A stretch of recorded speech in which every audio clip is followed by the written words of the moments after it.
The mayor of Tijuana, Mexico, telling Fox News today how he would handle the lead organizer of the migrant caravan. This person who says he's from Pueblos Sin Fronteras, he's saying that he's one of the leaders of the caravan.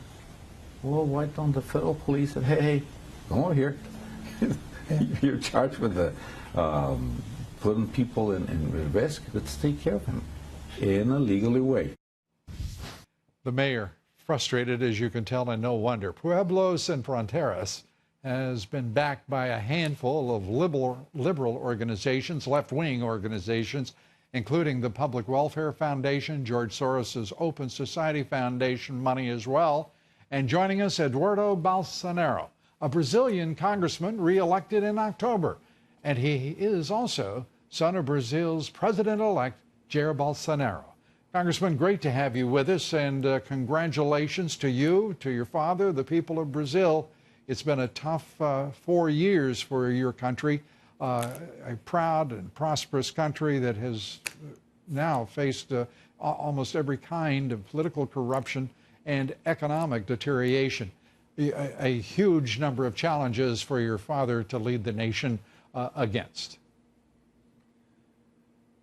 Good evening, Louis, and everybody. Thanks about the space. Yeah, we have a real challenge ahead, but someone have to do that. We have to clean it up, a lot of mess and a lot of corrupt. And that's also why my father just named it as the next Justice Minister of Brazil, the Judge Sergio Moro, who is in the head of the car wash operation.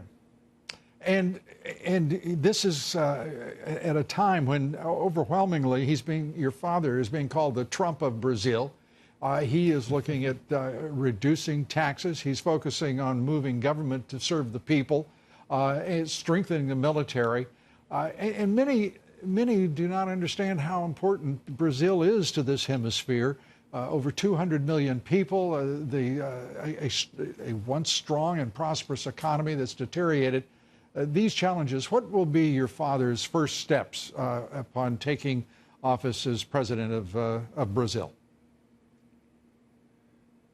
We are going to have as economy ministry, Mr. Paulo Guedes, who is graduated in the Chicago University, and he's going to do a lot of privatization and also pension reform, tax reform. But the details, it will be his team who is going to tell for the investors.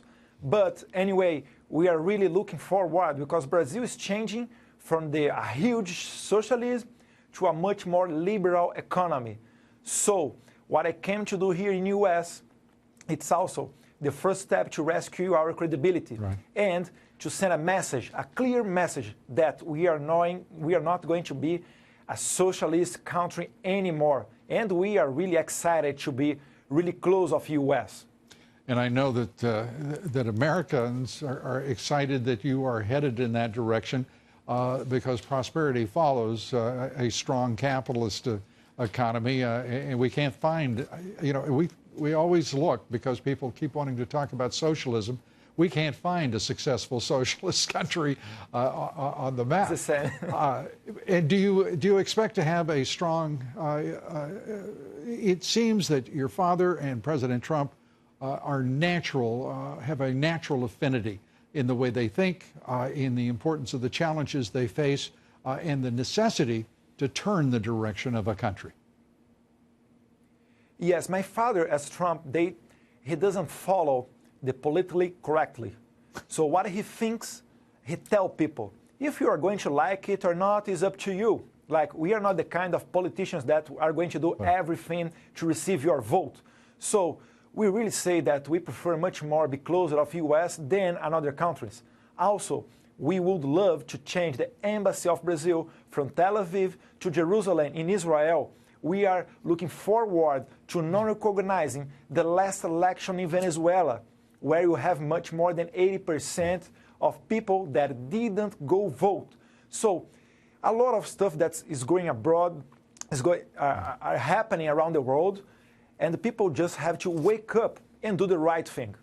Well, every journey begins with a first step, and obviously you and your father and Brazil are ready for that step. You've already taken it. Eduardo Bolsonaro, we enjoyed talking with you. We wish you the very best of luck. Take care.